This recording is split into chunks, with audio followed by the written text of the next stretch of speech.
ये कि पढ़ लिख करके थानेदार बने हैं कि अनपढ़ है? कानून आप ही लोग जानते हैं कि हम लोग भी कानून जानते हैं। आप बताइए, इसका जवाब दीजिए। आप पढ़ करके आए हैं कि नहीं आए? नहीं, सवाल आपसे होगा, सवाल होगा जवाब दीजिए। जब उस थाना में जाने के बाद सुनिए, आप मेरे थानेदार को वर्दी के सुनिए, वर्दी के सम्मान करते हैं। जिस दिन वर्दी खोल के आइएगा ना तो कुत्ता बना देंगे घंटा में, याद रखिएगा। वही बता रहे हैं ना, फालतू बात नहीं। आप सुनिएगा, यहाँ पे ये वर्दी है मेरा, आपका नहीं है। और ये वर्दी का सुनिए पहले, ये वर्दी का कानून का सम्मान करते हैं। अलग से बात कीजिए, कायदे से अलग से बात कीजिए। अभी तक लाइक क्यों नहीं हो रहा है? ठीक है, रिकॉर्ड कीजिए। रिकॉर्ड क्या ना, कायदे से बात भगाइएगा, आप भगाइएगा। बोले हैं आप अपने जगह पे जाइए। बताइए, थानेदार साहब आप बैठिए, आप बैठ करके जवाब दीजिए ना। एफआईआर अभी तक क्यों नहीं किया? अभी इसी समाज के दलितों के मामला में आपने इस प्रकार की लापरवाही किया है।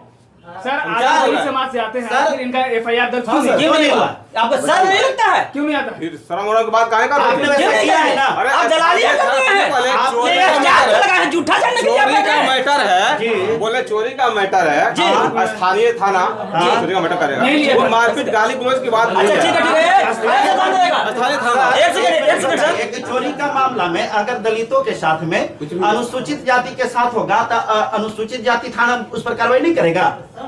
कौन से सेक्शन की आप बात कर रहे हैं? आईपीसी के कौन से सेक्शन में बात लिखा हुआ है बताइए। सुनिए पहले, स्थानीय थाना द्वारा भी गया था वहाँ पे। ठीक है, मेरा बात सुनिए। एक सेकंड सर, एक बोल रहा है कि हम कार्रवाई कर रहे हैं। मेरा बात सुनिए। बोला कि फयाल हम कर रहे हैं। सर मेरा बात सुनिए। सर मेरा सर एक सेकंड कितना तारीख की घटना? सर शांत रहो सर, मेरा बात सुनिए।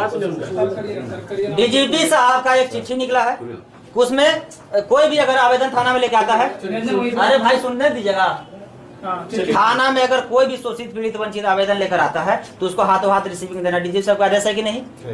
क्या आपने रिसीविंग महिला को दिया? दिया गया था।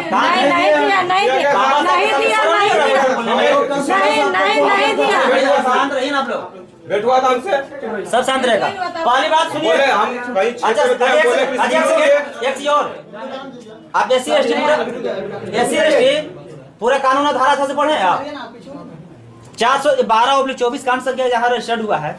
एक तो पहले आप केस नहीं करते हैं, कोर्ट कंप्लेंट आता है तब केस करते हैं, ठीक है? पहले सुनिए 412/24 केस नंबर में 3 का 2 का भी क्यों लगा, जो कि 302 में, 307 में और 434 धारा में 3 का 2 का भी सिर्फ लगना चाहिए। भी आप क्यों लगा दिए?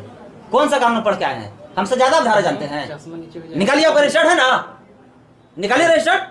3 का 2 436 में 10 साल से अधिक सजा है ना। जिस केस में 10 साल से अधिक सजा है उसमें भी आप अपने घर से लगा दिए। ये थाना अपना सिस्टम चलाइएगा। वो भादवी का धारा है, कैसे समझते हैं? भादवी का धारा वो तो छोटा मोटा कोई नहीं, भादवी का भी अलग। तो 3 का 2 का भी लगाने में सिर्फ आपको दर्द क्यों हुआ? इसलिए उसमें मुआवजा ज्यादा मिलेगा और इसमें कम मिलेगा। आप दलित समाज के है ना, हम भी दलित हैं, ठीक है? हमें भी दर्द होगा कि हमको शौक नहीं है, हमें भी दर्द है। तो हमारे समाज के जल्दी किसी को नौकरी नहीं होता है, हम नौकरी लेके इतना अच्छे ओहदे में बैठे हुए हैं। तो सुनिए, हम ये नहीं कह रहे कि हम लोग नंगा नाच करें और हम मदद कीजिए। दोषी बचे नहीं, निर्दोष फंसे नहीं। आपका सुन लीजिए, आपका काम है थाना में आवेदन आए उसको सम्मान के साथ कुर्सी पर बिठाइए।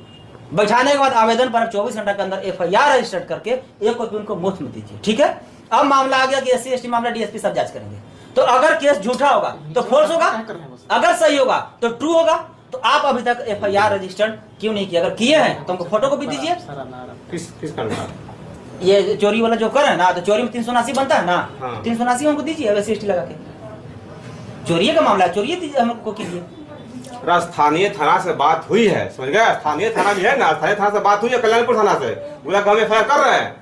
सर एक सेकंड, स्थानीय थाना को हमने आवेदन दिया, आवेदन नहीं लिया। सुन लीजिए, पहले सुन लीजिए मेरा बात।